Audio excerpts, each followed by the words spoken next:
take you 5 minutes and take you through one aspect of success I met, and basically it's sharing how we achieved it. That's the whole scenario. I'm talking about ML Professionals Limited company. This is a company which met in 2 years, and it actually tripled its revenues from year 1 to year 3. And this company started with 10 patients a month. It sees orthopedic patients in clinics and examines them, makes medical reports, and those reports go for insurance claims. And that's the business. So we started back in October 2010. That's when the company was conceived. And then the company actually had only 1 clinic in a month. So from that point onward, the role I played for this company was multifold. Apart from my clinical practice, I had to go into all these roles because I'm not a businessman. And I couldn't afford a businessman to sit with me and guide me. So I had this first problem. Okay, how to employ a skilled person? I didn't have money to do that. So I said, well, let's think myself. So this is all the roles I played. Of course, I was a bit nervous that I'm entering into world of business. Being a doctor, I've never had any formal training of business. So this was the first challenge I met. And I solved this problem by really thinking very hard into each thing and just changing my role from this side to another on the receiving side. If I'm looking at a business, what are the good qualities of a business? So I think the project design had to be flawless. It had to have a risk analysis done. Okay, if it fails, what is the bailout? That's the first thing I did. And then I had to have staff with proper training. If they're not trained, I will train them. That's part 2. And then it had to be a financed structure in such a way that either I finance it myself, but that has to take care of risk. If I lose that bit, it shouldn't affect my life. So you could put that chunk of a business in life, assuming you will lose it, but you can carry on. This is what I did. And again, as I said, it's not a businessman thinking, it's common sense thinking. And I mean, a businessman probably can think much, much better than that. But let's assume a person wanting to start a business without knowledge of any business. It could be any one of people from here. So what advantage I had was this. I had experience as an orthopedic surgeon. I had training in different countries. I had Microsoft certification IT, which really helped because I could structure up programs and write special softwares for the project. But I had no prior experience in business. So I basically was relying on my ability as an orthopedic surgeon and added qualification of IT, which helped me to develop softwares. So I started with taking a small office somewhere and just sat with the designers and said, I want this wall there, not here, no, just move it back. Here, I want this table there, I wanted that socket there. Because the eye for detail, as an orthopedic surgeon, this is what I learned in my training, the eye for detail, that you have to really be very meticulous. Every socket has to be in proper place. And then we designed the logo. And the logo is, M is a medical blue color, and this is like an ECG, and the black color is law. As I said, I didn't have money to pay a designer, so I just took a pen and just different color markers and asked my son, which appeals you better than my wife, than my neighbors, and that's how it started a logo. You could pay £500 for a logo. But I'm just giving advice to startups. Don't have to have money to start a business. You have to be creative, you have to really think detail. So I took a place in this building. This is Regent House in Brentwood, just opposite British Telecom. I took a floor there in that corner. I took 2 offices there and developed them, and then developed a team after taking 1 person, then 2 persons, and 3 persons, and 4 persons. In 6 months, I required a team of 6 people around me because practice was growing. From 10 patients a month, 1 clinic, then 5 patients, 20 patients, then in fact in 6 months' time, I remember it was 50 plus patients in 2 clinics. And then I started training them to the very, very core. I think the eye for detail is very important. You really have to even train the staff members. When you pick up the phone, how should you sound? Is the jingle sound? Is it just, hi, I'm fine, how are you? It should be really a sound which reflects the company. I think your lecture covered that. If you don't sound energetic on the telephone, you basically convey that, okay, I'm sick and tired, I really want to leave. So I think the detail is that you should listen to the calls picked up by your staff members. How are they sounding? And I think you can probably just train them accordingly. The best time to pick up the phone is for 4 o'clock. If they sound fresh at 4 o'clock, that's wonderful. You got the right person with you. And then the team grew up. And then we wanted bigger place. So we moved to Romford. Great town. That's where we took the place. This is the business of medical legal professionals moved to 4th floor of this building. This is the 1st floor. 4th floor, that's the Eastern Road, and that's where the McDonald's is, somewhere there. As you turn right from there, if you know the Romford town, you will know where McDonald's is. So we know it because we go for lunch there sometimes. So this is the 4th floor of the building. That's where we're based, medical legal professionals. This is the office upstairs. We wanted bigger place, and I quite agree with the comment you made in your lecture, the workplace. Okay, I think this place is bigger than what I need. But my staff knows that. I wanted them to feel they're coming to a bigger corporate office. I want them to bring their kids and show, look, your mom works here. And this is what I want them to get home. When they go home, they're as fresh as they came in. If I don't see them as fresh, I think I look at the reasons why. That is equally important to me. It's not that they do 10 number of reports in the morning. That's fine. But are they going home fresh? Are they going to meet their husband, their wife, their kids as fresh as they came in? They may be tired, but they haven't lost the vigor. This is what philosophy of my creating a business is, that you create a team of people who live happily ever after.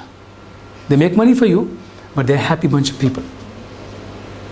So this place is quite a big place. It's 3,500 square foot office for 15 people, 10 to 15 people.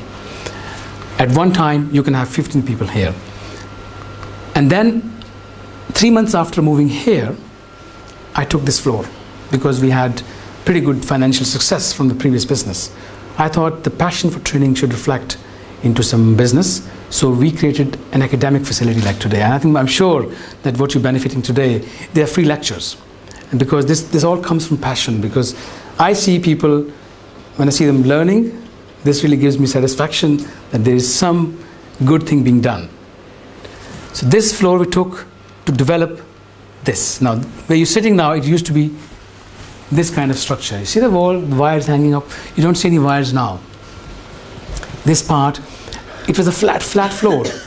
So we created some steps here so that the last people can see everything. And everything was designed over 1 week and implemented in about 10 days' time. And that's the structure you have now. So this is Apex Center business, which is extension of medical legal professionals because of the success. And the present shape is this, which is basically a conferencing facility with a part of social networking as well for professionals.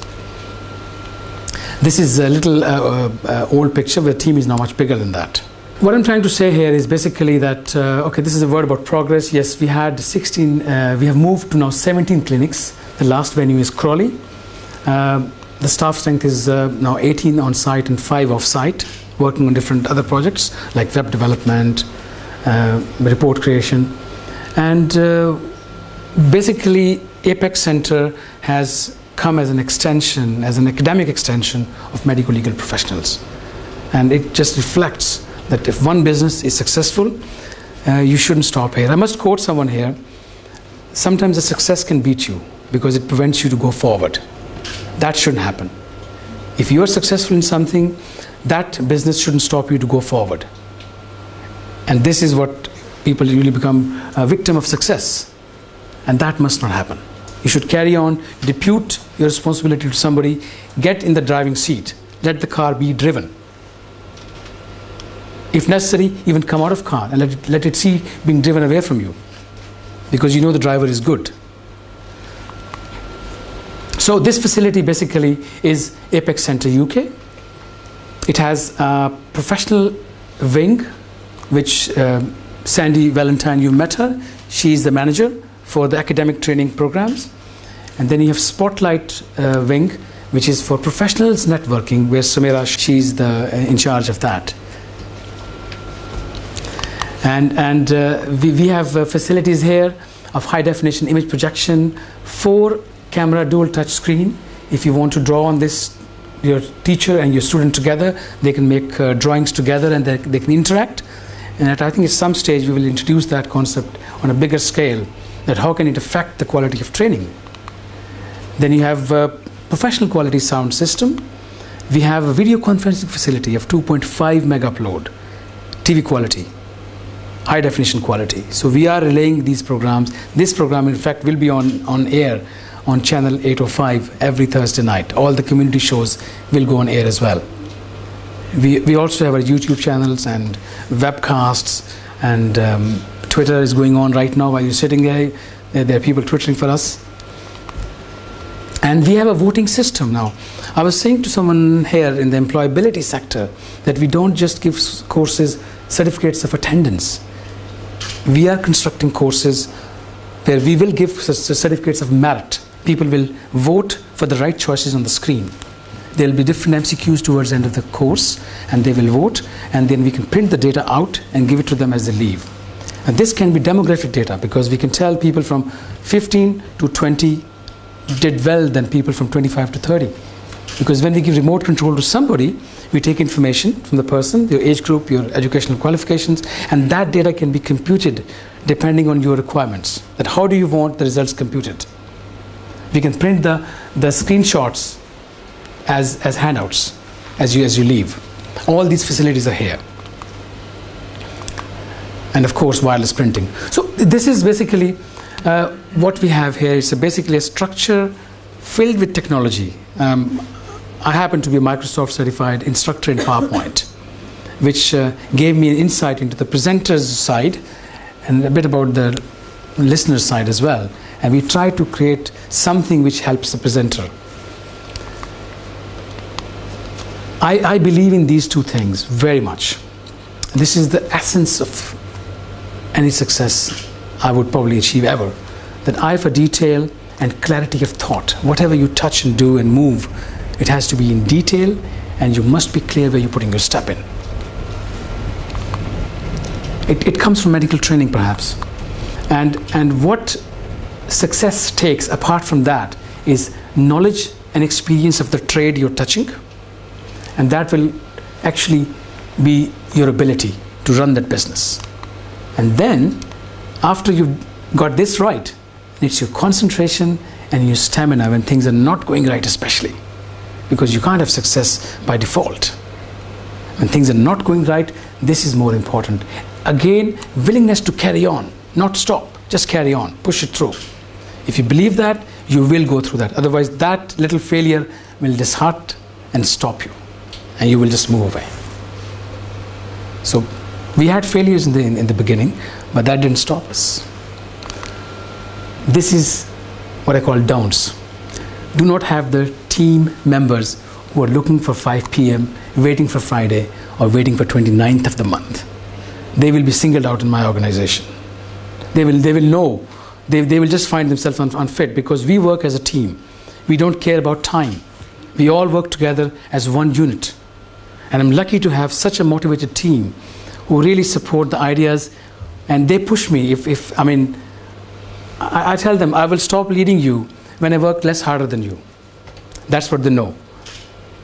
That I will not lead this organization if I work less harder than you. And this is what the essence of success is. The leader must work harder than all the team members.